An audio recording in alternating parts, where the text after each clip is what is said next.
प्रश्न बघा, 200 मीटर लांबीची रेल्वे 500 मीटर लांबीच्या पुलाला 90 किलोमीटर प्रति तास वेगाने गेल्यास किती वेळेत ओलांडेल? आता या ठिकाणी आपल्याला दिलेलं काय आहे, काढायचं काय, तर आपल्याला काय तर किती वेळेत ओलांडेल म्हणजेच वेळ काढायचं आहे. आता दिलेलं बघा, आता या ठिकाणी काय दिलंय तर रेल्वेची लांबी आपल्याला दिलेली आहे, ती किती आहे 200 मीटर. त्यानंतर 500 मीटर लांबीच्या पुलाला, आता म्हणजेच पुलाची लांबी किती आहे तर 500 मीटर.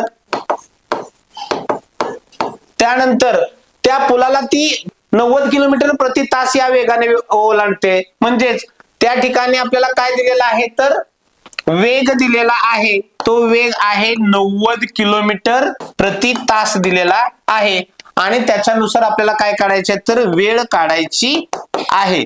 आता मग याच्यामध्ये देखील आपल्याला अंतर बरोबर सूत्र, अंतर बरोबर वेळ गुणिले वेग. आता या ठिकाणी जर आपण अंतर बघितलं तर रेल्वेच्या उदाहरणामध्ये जेवढ्या लांब्या दिल्या जातात तेवढ्या लांब्यांची बेरीज करून ते आपल्याला अंतर समजायचं असते. आता उदाहरणार्थ इथं आपल्याला 200 मीटर लांबीची रेल्वे दिली आहे आणि 500 मीटर लांबीच्या पुलाला ओलांडणार आहे. म्हणजे 200 मीटर आणि 500 मीटर ह्या दोन लांब्या आपल्याला या ठिकाणी दिलेल्या आहेत. मग या ठिकाणी ह्या दोघांची बेरीज हे काय असणार आहे तर आपलं एकूण अंतर असणार आहे. म्हणजेच 200 मीटर तुमच्या गाडीची लांबी आणि 500 मीटर पुलाची लांबी ही काय झाली एकूण अंतर आहे. हे दोन्ही मीटर मध्ये आहे. वेळ काय आपल्याला काय तर या ठिकाणी वेळ काढायचा आहे आणि वेग काय आहे तर 90 किलोमीटर आहे.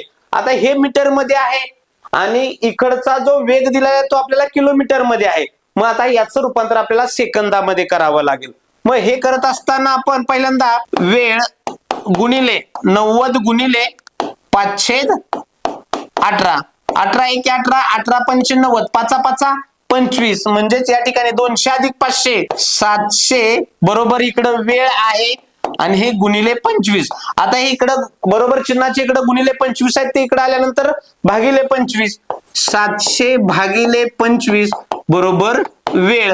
आता या ठिकाणी 25 × 1 = 25, 25 × 2 = 50, 70 मधनं 50 गेले उरले 20 आणि पुढचा 0 झाले 200. 25 × 8 = 200 म्हणजे 28 हा कशातला वेळ आहे तर सेकंदातला. म्हणजेच या ठिकाणी 200 मीटर लांबीची रेल्वे 500 मीटर लांबीच्या पुलाला 90 किलोमीटर प्रति तास वेगानं जर गेली तर ती किती सेकंदामध्ये त्याला ओलांडेल तर 28 सेकंदामध्ये ओलांडेल. म्हणून या ठिकाणी या प्रश्नाचं उत्तर आलं पर्याय क्रमांक 4.